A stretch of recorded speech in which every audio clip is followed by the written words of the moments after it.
ताई आज आवाज येतोय ना? हो हो, येतो येतोय. आणि 251 पासून वाचायचंय ना ताई?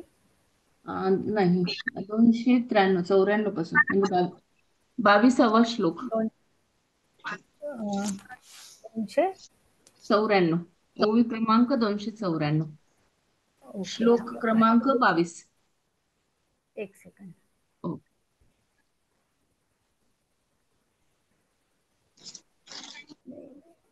त्याच्यात 251 लिहून आलं मला वाटतं म्हणून. अच्छा, मी चेंज नाही केलं बहुतेक. हा एक हा 293, 92, 93, 94 अदेश कालेमासून. हो हा वस हा सुरू करू ना? हो हो.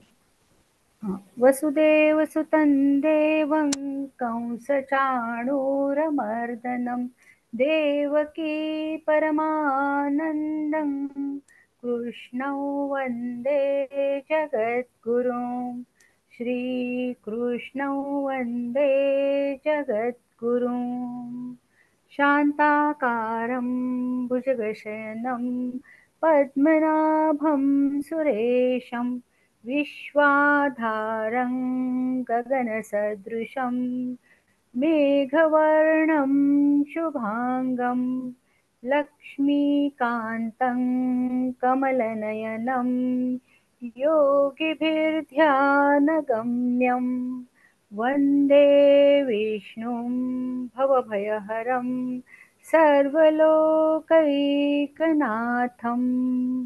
यं ब्रह्मा वरुणेन्द्ररुद्रमरुतस्तुवन्ति दिव्यैस्तवैर्वेदैः साङ्गपदक्रमोपनिषदैर्गायन्ति यं सामगाः ध्यानावस्थिततद्गतेन मनसा पश्यन्ति यं योगिनो यस्यान्तन्न विदुःसुरासुरगणा देवाय तस्मै नमः. देवाय तस्मै नमः. काल आपण 293 पर्यंतच्या ओव्या पाहिल्या. अध्याय 17. आज श्लोक क्रमांक 22 पासून सुरुवात करूया. अदेशकाले यत्तानम् अपात्रेभ्यश्च दीयते असत्कृतमवज्ञातं तत्तामसमुदाहृतम्. अयोग्य ठिकाणी अयोग्य काली अपात्र मनुष्यांना जे सत्कार रहित व अहवेलनापूर्वक दान दिले जाते त्याला तामस दान असे म्हणतात. मग म्लेच्छांचे वैसोटे दांगाणे हनकैकटे का शिबिरे चोहटे नगरीचे ते. मग म्लेच्छांच्या राहण्याच्या ठिकाणी अरण्यात धर्मकृत्यास अयोग्य ठरलेल्या देशात अथवा छावणीत अथवा शहराच्या चव्हाट्यावर. तेही ठाई मिळणी समयो सांजवेळू का रजनी तेव्हा उदार होणे धनी चोरियेच्या. तशा त्या ठिकाणी तिन्ही सांजा अथवा रात्रीची वेळ प्राप्त झाली असता त्या प्रसंगी चोरून आणलेल्या द्रव्यावर उदार होणे. पात्रे भाट नागारी सामान्य स्त्रिया का जुवारी जिये मूर्तिमंते भुररी भुले तया. तेथे दान देण्यास योग्य कोण तर भाट गारुडी वेश्या जुगार खेळणारे लोक वगैरे मूर्तिमंत भूलच आहेत त्यांना भुलतो. रूपा नृत्याची पुरवणी ते पुढा डोळे भारणी गीत भाटी व तो श्रवणी कर्ण जपू. त्यात रूपाची व नृत्याची भर पुढे असता ती डोळ्याला भूड पाळते व भाटांचे स्तुती पाठकांचे गाणे हा कानात कर्णजप असतो. तया ही वरी अळूमाळू जैघे फुला गंधाचा गुगुळू तव भ्रमाचा तो वेताळू अवतरे तैसा. त्यात आणखी जेव्हा थोडासा फुलांचा व चंदनादी द्रव्यांचा वासरूपी गुगुळाचा धूप घेतो तेव्हा तो तमोगुणी जसा वेताळ प्रगट व्हावा तसा जणू काय भ्रमाचा वेताळच प्रगट होतो. तेथ विभांडुनिया जग, आणिले पदार्थ अनेक, तेणे घालू लागे मातंग, गवादी जैसी. तेव्हा मग लोकांना लुटून आणलेले जे अनेक पदार्थ त्या योगाने मांगांना अन्नछत्र घालतो. एवं ऐसे जे देणे ते तामसदान मी म्हणे, आणि घडे दैवगुणे आणिकही ऐक. अशा प्रकारे जे जे दान करतात ते तामस दान असे मी म्हणतो. आणि आणखीही दैववशात एकदा सुयोग घडून आला. विपाये गुणाक्षर पडे, टाळिये कावळा सापडे, तैसे तामसा पर्व जवळे पुण्यदेशी. तर लाकडे कोरणाऱ्या घुणा नामक किड्या करून कोरण्याच्या क्रियेत जसे क्वचितच अक्षर कोरले जावे, किंवा टाळी वाजवताना ती मध्ये जसा कावळा क्वचित सापडावा, त्याप्रमाणे तमोगुणी तमोगुणी मनुष्याला पुण्यस्थळी पर्वकालाचा योग क्वचितच सापडावा. तेथ देखोनी तो आथिला, योग्यू मागो ही आला, तोही दर्पा चढला भांबावे जरी. त्यावेळी तो तमोगुणी पुरुष संपन्न आहे असे पाहून योग्य सत्पात्र असा ब्राह्मण मागाव्यास आला, व हा तमोगुणी दाता तशात अभिमानाच्या अतिरेकामुळे भांबावला, गुंग असलाच, आणि त्याच्या मनात त्या ब्राह्मणाला काही द्यावे असे आलेच, तरी श्रद्धा न धरी जीवी, तया माथाही न खालवी, स्वये न करी ना करवी अर्घ्याधिक. तर अंतःकरणात श्रद्धा धरीत नाही, त्याला मस्तक खाली लवून नमस्कारही करीत नाही, अगर दुसऱ्याकडून करवीतही नाही. आलिया न घली बैसो, तेथ गंधाक्षताचा काय अतिसो, हा अप्रसंगू कीर असो तामसी नरी. जेथे आलेल्या सत्पात्र ब्राह्मणाला बसावयास आसन घातले जात नाही, तेथे गंध अक्षता वगैरे अर्पण करणे हा अधिकपणा कोटचा. हे सर्व प्रकार त्या तामस पुरुषाच्या ठिकाणी खरोखर असंभवनीयच होत. पै बोळवी जे ऋणाईतू, तैसा झकवी तयाच्या हातू, तू करणे याचा बहुतू प्रयोग तेथ. ज्याप्रमाणे काहीतरी थोडेसे देऊन सावकाराची रवानगी करावी, त्याप्रमाणे सत्पात्र ब्राह्मणाच्या हातावर अल्पदान देऊन त्याची बोळवणूक करून फसवतो. त्या तमोगुणाच्या ठिकाणी अरे-तुरे म्हणण्याची रीत फार असते. आणि जया जे दे किरीटी, तया ते उमाणी तयासाठी, मग कुबोले का लोटी अवज्ञेच्या. आणि अर्जुना, ज्याला जे देतो तेवढ्यावर त्याला मोजतो, म्हणजेच एवढेच तुला देण्याची योग्यता आहे असे त्या दान घेणाऱ्यास म्हणतो. आणि नंतर वाईट शब्द बोलून त्याचा अथवा त्याचा अपमान करून त्यास लावून देतो. हे बहु असो या परी, मोल वेचणे जे अवधारी, ते नाव चराचरी तामस दानव. हे फार बोलणे राहू दे. या प्रकाराने जे द्रव्य खर्च करणे त्याला चराचरात तामसदान असे म्हणतात. ऐशी आपुलाला चिन्ही, अलंकृते तिन्ही, दाने दाविली अभिधानी रजतमाचिया. याप्रमाणे आपापल्या लक्षणांनी सुशोभित युक्त अशी तिन्ही दाने तुला दाखविली सांगितली, परंतु या रजोगुणी व तमोगुणी दानाकडे ती टाळण्याकरता तू लक्ष दे. तेथ मी जाणत असे, विपाये तू का ऐसे, कल्पशील मानसे विचक्षणा. हे बुद्धिमान अर्जुना, मी हे जाणत आहे की येथे तू कदाचित मनाने अशा तऱ्हेची कल्पना करशील की जे भवबंध मोचक एकले कर्म सात्विक, तरी का वेखासी सदोख येर बोलावी. एकटे सात्विक कर्म संसार पाशापासून सोडवणारे आहे. असे जर आहे तर संसार पाशापासून सोडवण्याच्या कामी विरुद्ध जे इतर दोषयुक्त रज व तम यांचे वर्णन कशाला करावे. परी नो संतिता विवसी, भेटी नाही निधीसी, काधून साहता जैसी वाती न लगे. परंतु ज्याप्रमाणे पिशाचाला दूर केल्याशिवाय पुरलेले द्रव्य हाती येत नाही, अथवा धूर सहन केला नाही तर जसा दिवा लागणार नाही, तैसे शुद्ध सत्वा आड आहे रजतमाचे कवाड, ते भेदणे याते कीड म्हणावे का. याप्रमाणे शुद्ध सत्वगुणाच्या आड रजोगुण व तमोगुण यांचा पडदा आहे. तो नाहीसा करण्याकरला अर्जुना वाईट का म्हणावे. आम्ही श्रद्धादी दानात जे समस्त ही क्रिया जात, सांगतले का व्याप्त तिन्ही गुणी.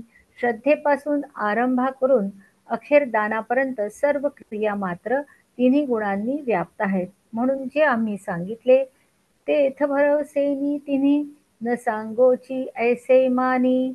परी सत्व दावावया दोन्ही, बोलिलो ये रे. तेथे खरोखरच 3 गुण सांगण्याचा आमचा इरादा नव्हता, परंतु सत्वगुणाचे स्वरूप स्पष्ट समजवण्याकरता दुसरे रजोगुण व तमोगुण हे 2 आम्ही बोललो असे समज. जे दोही माझी तिचे असे, ते दोन्ही सांडिताची दिसे. अहोरात्र त्यागे जैसे संध्या रूप. ज्याप्रमाणे दिवस व रात्र यांचा त्याग केला असता त्या दोहोमधील असणाऱ्या संध्याकालाचे रूप दिसते, त्याचप्रमाणे दोन्हीमध्ये जे तिसरे आहे ते दोन्हीचा त्याग केला असता दिसते. तैसे रजतम विनाशे तिजे जे उत्तम दिसे, हे सत्व ते आपैसे भावासिये. ज्याप्रमाणे रज व तमाच्या नाशाने तिसरे उत्तम जे दृष्टोत्पत्तीस येते तो सत्वगुण होय हे आपोआपच कळून येते. एवं दाखवावया सत्व तुझ निरोपिले तमरज, ते सांडूनी सत्वे काज साधी आपुले. याप्रमाणे तुला सत्वगुण स्पष्ट समजण्याकरता रजोगुण व तमोगुण यांचे वर्णन केले आहे. त्या रजतमाचा त्याग करून सत्वगुणाच्या योगाने तू आपले काम साधून घे. सत्वेची येणे चोखाळे, करी यज्ञादिके सकळे. पावसी तै कर्तळे, आपुले निजम. त्या शुद्ध सत्वगुणानेच यज्ञादिक सर्व क्रिया कर, म्हणजे त्या योगाने तुला ते स्वरूप तळहातावर घेतलेल्या पदार्थासारखे प्राप्त होईल. सूर्ये दाविले साते, काय एक न दिसे तेथे. तेवी सत्व केले फळाते, काय नेदी. सूर्याने प्रकाशित केले असता या जगात काय एक दिसणार नाही, त्याप्रमाणे सत्वगुणाने केलेले कर्म कोणत्या फळाला देणार नाही का. हे कीर आवडता विखी, शक्ती सत्वी आथिनिकी. परी मोक्षेसी एकी, मिसळणे जे. खरोखर वाटेल ते फळ प्राप्त करून देण्याच्या बाबतीत सात्विक कर्माची पद्धती चांगली आहे, परंतु ज्या एकाने मोक्षाशी एकरूप होता येते ते एक आनची आहे, त्याचा सावा बोजेला आहे. तै मोक्षाचाही होय गावी सरते, ते निराळेच आहे. त्याचे साह्य जेव्हा सात्विक कर्माला मिळते तेव्हा त्या सात्विक कर्माच्या मोक्षाच्या गावात देखील प्रवेश होतो. पै भांगार जरी बंधरे, तरी राजावळीची अक्षरे. लाहे तैची सरे जिया परी. सोने 15च्या दराचे 100 नंबरी असले तरी त्यास जेव्हा राजमुद्रेची अक्षरे प्राप्त होतात तेव्हाच ते ज्याप्रमाणे चालते त्याची किंमत होते. स्वच्छे शीतळे सुगंधे, जळे होती सुखप्रदे. परिपवित्रत्व संबंधे, तीर्थाचेनी. स्वच्छ, थंड व सुगंधी असे पाण्याचे प्रकार सुख देणारे असतात, परंतु त्या पाण्यात पवित्रपणा तीर्थांच्या संबंधाने येतो. नहीं हो का भल तैसी थोरी, परी गंगा जई अंगीकारी. तेची तिये सागरी प्रवेशुगा. नदी वाटेल तितकी मोठी का असेना, परंतु गंगा जेव्हा तिचा अंगीकार करेल तेव्हाच अर्जुना तिचा समुद्रात प्रवेश होईल. तैसे सात्विका कर्मा किरीटी, येता मोक्षाची ये भेटी. न पडे आडकाठी, ते वेगळे आहे. त्याप्रमाणे अर्जुना सात्विक कर्माला मोक्षाच्या भेटीला येत असताना ज्याच्या योगाने विघ्न येत नाही ते वेगळेच आहे. हा बोलू ऐकत खेवी, अर्जुना आधी न माये जीवी. म्हणे देवे कृपा करावी, सांगावे ते. हे देवाचे बोलणे ऐकता क्षणीच अर्जुनाच्या अंतःकरणात उत्कंठा मावेना व तो म्हणाला, देवांनी कृपा करून ते मला सांगावे. तेथ कृपाळू चक्रवर्ती, म्हणे आईक तयाची व्यक्ती. जेणे सात्विक ते मुक्ती रत्न देखे. तेव्हा सर्व कृपाळू वांचे सार्वभौम राजे श्रीकृष्ण परमात्मा म्हणाले, ज्याच्या योगाने त्या सात्विक कर्माच्या आटोक्यात ते मोक्षरूपी रत्न येते ते ऐक.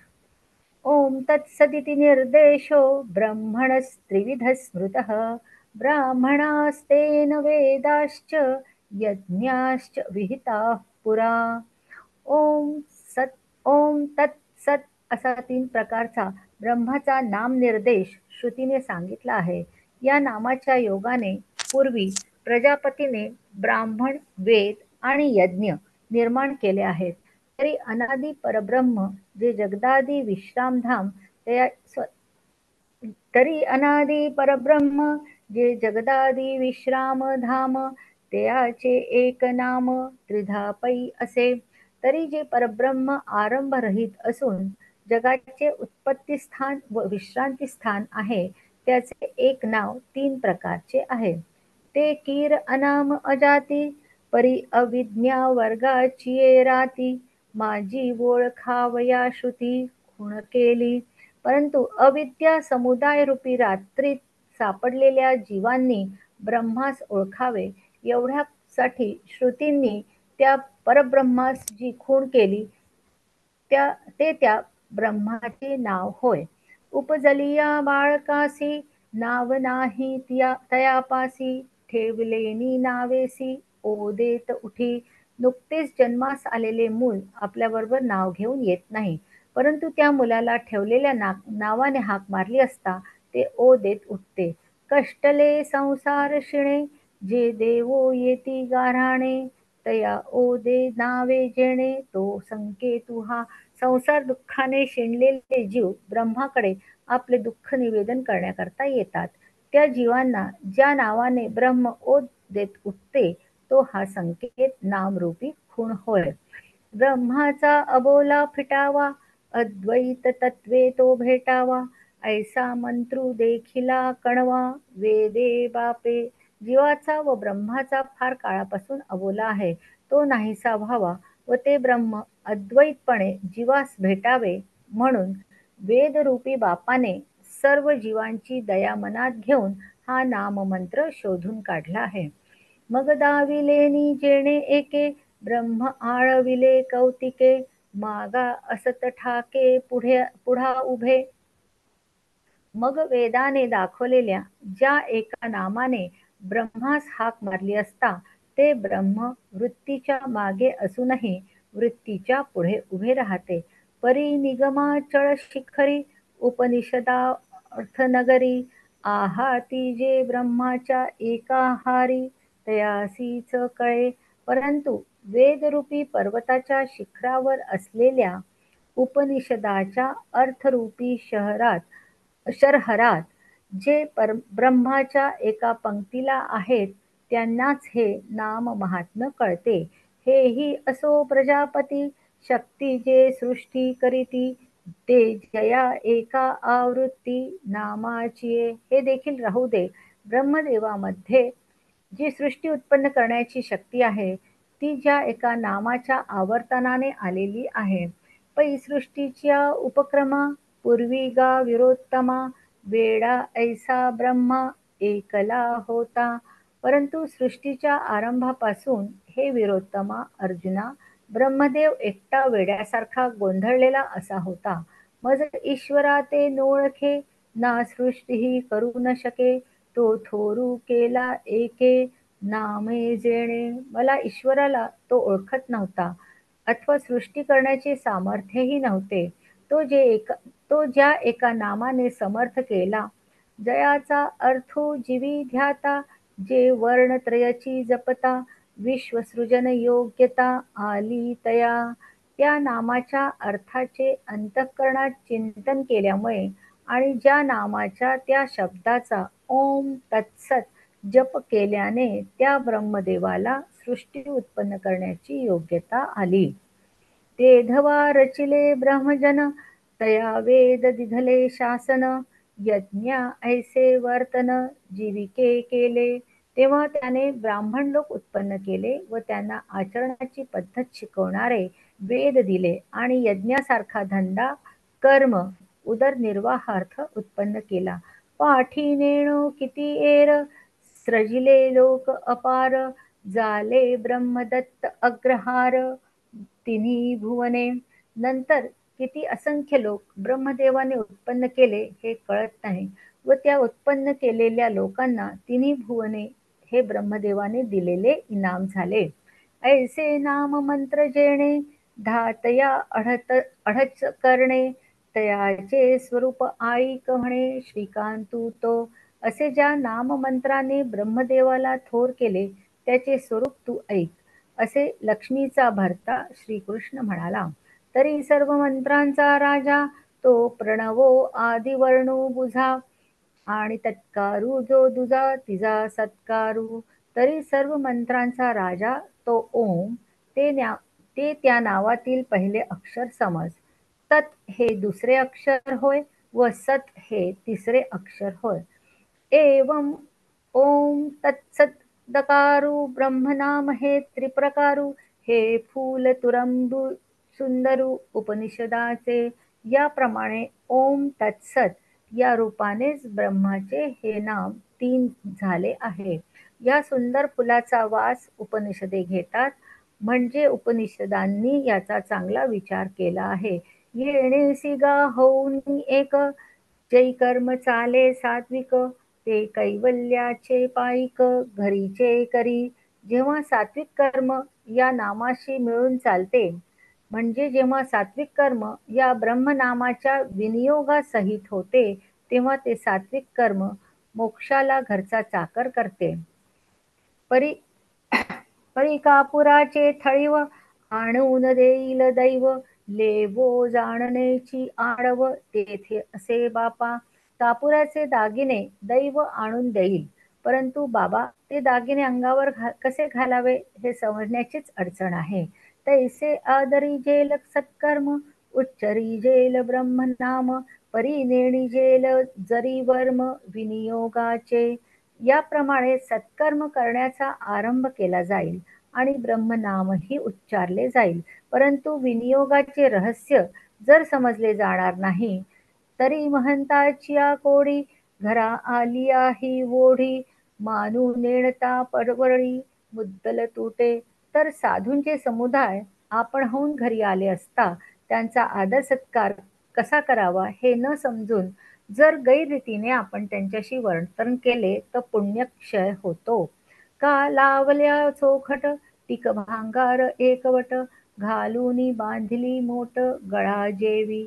अथवा चांगला एक शृंगार करण्याकरता सोन्याचे व जडावाचे दागिने एके ठिकाणी गोळा करून त्याची गाठोडी जशी गळ्यात अडकावी, तैसे तोंडी ब्रह्मनाम हाती ते सात्विक कर्म, विनियोगे वीणकाम विफळ होय. त्याप्रमाणे मुखाने ब्रह्मनामाचा उच्चार करतो आणि हाताने सात्विक कर्म करतो, परंतु योजनेच्या हातवटीशिवाय ते कर्म निष्फळ होते. अगा अन्न आणि भूक पासी असे परिदेख, जेऊ नेणता बालक लंघनची की. विचार कर अर्जुना, जवळ अन्नही तयार आहे आणि भूकही लागली आहे, तरी तान्ह्या मुलाला जेवावे कसे हे कळत नसल्याने त्याला उपासच घडेल का. स्नेहसूत्र वैश्वानरा जालिया संसारा, हातवटी नेणता वीरा प्रकाशू नोहे. अथवा अर्जुना, तेल वात व अग्नी ही एकत्र आली असता जर दिवा लावण्याची युक्ती माहिती नसेल तर प्रकाश होणार नाही. तैसे वेळे कृत्य पावे तेथीचा मंत्रहू आठवे, परी व्यर्थते आघवे विनियोगे वीण. त्याप्रमाणे वेळेवर योग्य कर्म करण्याचा प्रसंग आला व त्या कर्मसंबंधाचा मंत्रही आठवला, परंतु ते सर्व विनियोगा वाचून व्यर्थ आहे. म्हणून वर्णत्रयात्मक जे हे परब्रह्म नाम एक, विनियोगू तू ऐक आता याचा.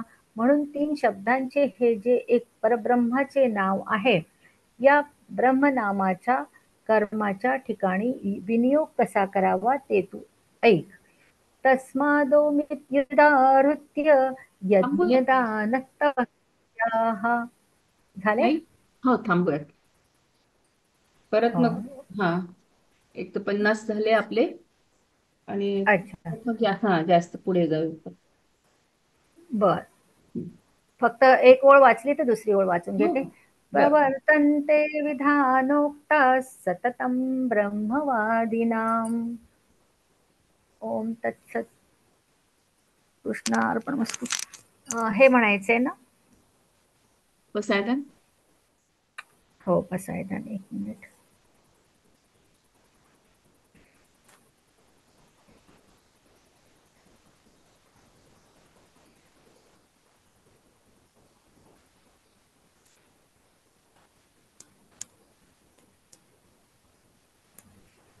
आता विश्वात्मके देवे येणे वाद्यज्ञतोषावे तोषो निमज द्यावे पसाय दान हे.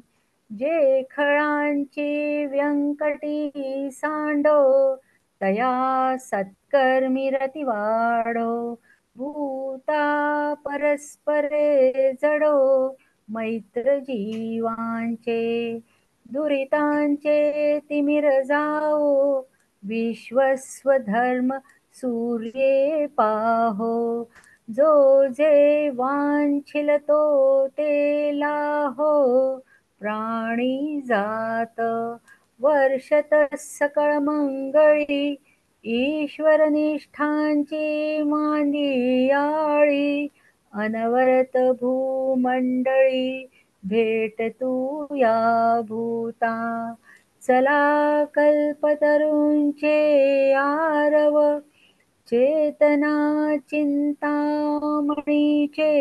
गाव बोलते जे अर्णव पियुषाचे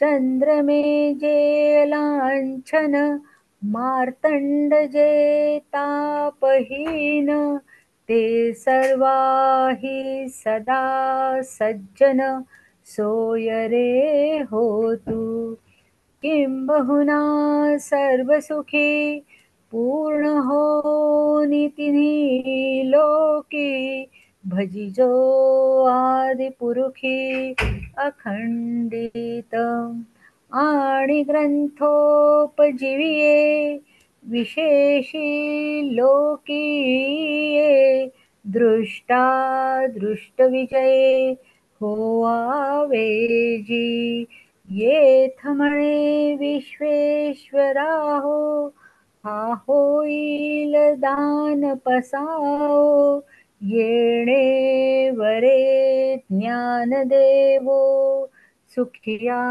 झाला येणे वरे ज्ञान देवो सुखिया झाला. ज्ञानेश्वर महाराज की जय.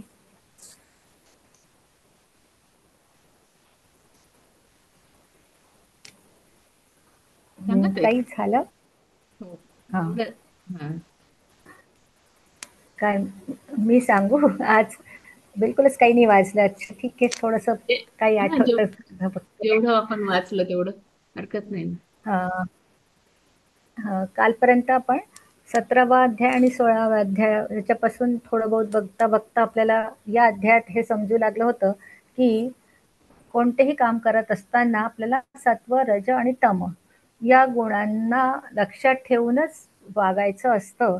आणि मग जसं आपण आहार घेतो त्याप्रमाणेच आपले गुण सुद्धा निर्माण होऊ लागतात. त्या आहारामुळे आपण सात्विक भोजन घेतलं तर आपली प्रवृत्ती सात्विक होते, तामसिक घेतलं तर तामसी प्रवृत्ती होते आणि राजसिक प्रवृत्ती होऊ शकते. तर आपल्याला या दोन्ही प्रवृत्त्यांना टाळायचं आहे आणि सात्विक प्रवृत्तीलाच आपल्यामध्ये वाव द्यायचा आहे आणि जास्तीत जास्त लक्ष आपल्यामध्ये सात्विक प्रवृत्ती सात्विक गुण आले पाहिजे.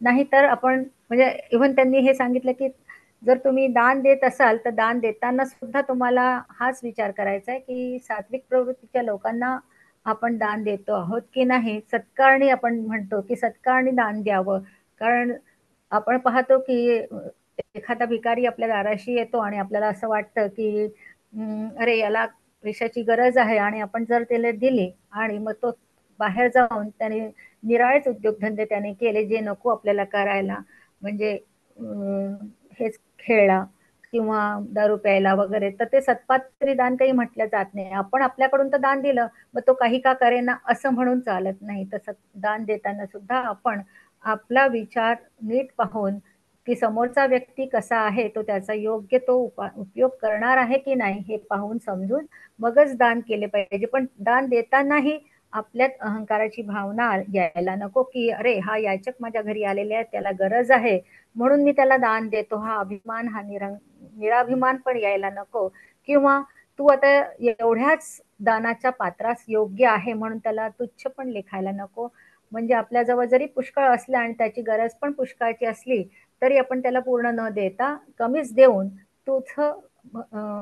तुझी योग्यता एवढीच आहे असं म्हणून त्याला अनादर करून जर त्याला दान दिलं तर ते सुद्धा आपलं सात्विक ज्ञान घडत नाही. तर अशा प्रकारे या अध्यायामध्ये बरेच अशी उदाहरणं दिले आहेत, की तामसी आणि राजसिक या दोन्ही गुणांना आपल्यापासून दूर ठेवून आपण सात्विक गुण कसा वाढवू शकतो. आणि ओम तत्सतचा पण याच्यामध्ये उल्लेख आलेला आहे, की ओम तत्सत म्हणजेच ब्रह्माच्या बाबतीत सांगितलेलं आहे, की जेव्हा जोपर्यंत म्हणजे ब्रह्माने सृष्टी निर्माण केली आपण असं समजतो आणि आपल्याला माहित पण आहे, की आपण नेहमी म्हणतो, की ब्रह्मदेवाने सृष्टी निर्माण केली. परंतु या अध्यायात श्रीकृष्ण म्हणाले, की जेव्हा त्यांना माझं नाव मिळालं नव्हतं, माझं नाम समजलं नव्हतं, तेव्हा ब्रह्मदेव सुद्धा इकडे तिकडे भटकत होते. त्यांना सृष्टी निर्माण करता येत नव्हती. पण ज्यावेळी त्यांना माझ्या नावाचा विनियोग मिळाला आणि म्हणजे तेव्हाच त्यांचं ओम, सत आणि तत् हे तिन्ही गोष्टी एकत्र येऊन त्यांच्याशी एकरूप झाल्या. तेव्हा त्यांना सृष्टी निर्माण करता आली आणि मग त्यांनी ब्राह्मणांना निर्माण केलं. सर्वात प्रथम वेद निर्माण केले आणि वेदाद्वारे कशा प्रकाराने सर्व लोकांनी आचरण करावे याबद्दल त्याच्यात वेदाच्या द्वारे सूचना दिल्या गेल्या, किंवा आपण त्यांना म्हणू की सुक्तीच्या द्वारे त्यांनी आपल्याला ज्ञान दिलं. आणि मग त्याच्यानंतर बऱ्याचशा सर्व गोष्टी, सर्व जाती निर्माण झाल्या. तर हे सगळं आपण याकरता बघतो आहोत, की कोणतेही कर्म करत असताना वृथा अभिमान आपण धरायचा नाही. सात्विक गुण लक्षात ठेवूनच आपण प्रत्येक काम केलं पाहिजे. म्हणजेच कोणतीही फळाची अपेक्षा न ठेवता फक्त नामस्मरणाकडे लक्ष देऊन, भक्तीमध्ये लक्ष देऊन आपल्याला जे करता येईल ते करायचं. म्हणजे आपला मार्ग थोडा बहुत सोपा होईल मोक्षाकडे जाण्यासाठी. असं इतपत या अध्यायात वाचताना मला थोडं बहुत समजलं. जास्त तर काही समजलं नाही. आता कोणी अजून सांगू शकत असेल तर छानच आहे. जय श्री कृष्ण. छान सांगितलं ताई. काय अगदी माहिती अगदी आता वेळेवर. बोलता नाही, बोलता वेळेवर तयार. नाही, धनिकच छान सांगितलं अगदी. अजून कोणी सांगू शकतं? बोलू. वैजयंती ताई, विद्याताई, किंवा अजून कोणी? हा, हँड रेज करा म्हणजे मला अनम्यूट करता येतं.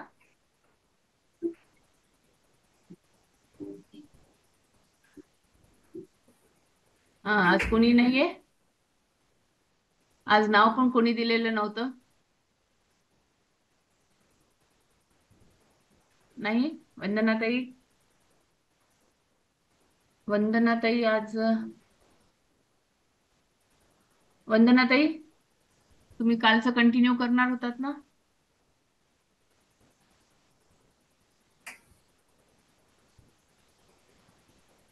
आज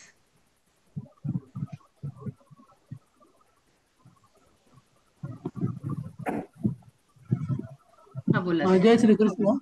जय श्रीकृष्ण. हा, काल आपण तामस गुणाचे हे सांगितलं ना, हो. दान. तामस गुणी कसा दान करतो, की आपल्याला काहीतरी म्हणजे लोकांनी वाहवा करावी, नाही का, फक्त त्याला मोठेपणा मिळण्यासाठी तो करतो, अंतर्मनाने काहीच करत नसतो. ज्याप्रमाणे बगळा ध्यानस्थ दिसतो, पण तो का ध्यानस्थ दिसतो, कारण त्याचं लक्ष काय असतं, पाण्यामध्ये बगळा आपल्याला ध्यानस्थ दिसतो, पण त्याचं लक्ष काय असतं, पाण्यातील मासा ग्रहण करणे. तसं तामस गुणी लोक असतात, की बाबा फक्त त्याचं लक्ष असं की लोकांनी आपली वाहवा करावी, आपल्याला चांगलं म्हणावं, नाही का, कुठे गेलं तर आपल्याला मान सन्मान मिळावा, आणि त्याच्या नुसत्या मोठमोठ्या गप्पा असतात. ह्याला तामसदान म्हटले. म्हणजे लोकांना दिलं तर त्याची काहीतरी म्हणजे त्यांनी आपली वाहवा करावी म्हणूनच देत राहतात, म्हणून त्याला तामसदान म्हटले. सात्विक कर्म सात्विक दान असतं त्या विरुद्ध तामस दान असतं. सात्विक दान पहिल्यांदा सुरुवातीलाच आपण पाहिलं सात्विक दान, आणि मग नंतर आता आजच्या वयामध्ये सांगितलंय की बाबा ज्याप्रमाणे लहान मुलाला जन्माला आल्यानंतर नाव ठेवले, नाही का, जन्माआधीचं नाव माहितीये का? कारण आपला काही एकच जन्म नाही, अनेक 84 लक्ष योनी रीता तिमिर कोंदली, 84 लक्ष योनी फिरत फिरत आलो आपण, आणि त्यामध्ये आपल्याला मनुष्य जन्म प्राप्त झाला. मग मनुष्य जन्म प्राप्त झाल्यानंतर नाव ठेवले, आणि मग त्या नावानीच आपण हाक मारली की ते बाळ देत उठत असेल, मग ते बाळ देत. तसं परमेश्वराचं चिंतन आपण देवाला नाव ठेवलेली आहेत, विठ्ठल, पांडुरंग, गणपती, जे ज्या भक्ताला चांगलं वाटलं ते नाव त्यांनी दिलेले, आणि त्या नावाप्रमाणे ज्यांना अनुभव आला ते नाव त्यांनी देवाचं स्मरण केले आणि देवाचं नामस्मरण केले. परंतु आपल्याला आपण पाहिलं किंवा ब्रह्मा, विष्णू आणि महेश्वर हे तिघही चिंतन करताना दिसतात. मग आता तेच जर देव आहेत तर ते चिंतन कुणाचं करतात हाही प्रश्नच आहे ना, नाही का? म्हणून तुकाराम महाराज ते नाम सोपे रे रामकृष्ण गोविंद वाचेशी सद्गत पाळी, की ते नाम सोपे आहे. ते कधी वाचा कुंठित होई तोपर्यंत नामस्मरण व्हायला पाहिजे. आणि ती वाचा कुंठित कधी होती? अजपाजपणे, माऊलींनी हरिपाठातला अजपाजपणे उलट प्राणाचा तेथेही मनाचा निर्धारू असे. मग ते नाम सोपं आहे. किंवा माऊली म्हणतात अजपाजपणे, ज्याप्रमाणे आपला श्वास जात असतो आणि बाहेर येत असतो बघा, आपण श्वास घेतो तरी आपल्याला कळत नाही आणि श्वास सोडतो तरी कळत नाही, कारण ती सहजरित्या चाललेली एक आपली नैसर्गिक नाही का अवस्था आहे, आणि ती अवस्थेवरती ज्याचं भजन चालू राहतं. मग ते एक सांगितलंय, संताने सरिता केलो तैशा परी चंदनाने बोरी व्यापिल्या. मग संतांनी सांगितले, संतांनी केले, संतांनी सांगितले त्याप्रमाणे आपण जर त्या मार्गाने गेलो तर आपल्याला ती सहज प्रकृती जाणून येईल किंवा आपल्याला अनुभव येईल. आणि त्या अनुभवासाठी संतांची पायी हा माझा विश्वास, सर्व भावे दास झालो त्यांचा. मग त्याच्यासाठी अनुभव येण्यासाठी संतांवरती आपल्याला विश्वास ठेवला पाहिजे, आणि तो विश्वास ठेवून मग त्याचा अनुभव आल्याशिवाय आणि त्यांचा दास झाल्याशिवाय त्याचा अनुभव येत नाही. म्हणून आपल्याला पहिलं संतांचा दास व्हायला पाहिजे. मग असे संत नाहीत का? आपल्याला काही संत भेटतील, अगदी गळ्यामध्ये गळा भरून भरून तुळशीच्या माळा घालणारे भेटतील, भगवे कपडे घालणारे भेटतील, नाही का, पांढरी शुभ्र घालणारे कपडे भेटतील. कीर्तनकार बघा आता किती छान पांढरी शुभ्र कपडे असतात, केशरी डोक्याला हे असतं, पटका असतो, नाही का, पेटा, एवढे सगळं. मग ते संत आहेत का? मग संत कुणाला म्हणावे? संत ते ज्ञान, ज्ञान ते संत. मग ते संत की ज्यांच्या जवळ ते ज्ञान आहे. मग ते ज्ञान कोणचं? माऊलींनी सांगितलंय, माऊलींनी ज्ञानेश्वर ते ज्ञान पै बर्वे जरी मनी हाती आणावे तरी संताया बजावे सर्वस्वेती. मग ते ज्ञान कधीच? बघा, आधी अंती मध्य अवघारी एक, एकचे अनेक एक झाला. मग आधी म्हणजे अगोदर पण होता, मधी पण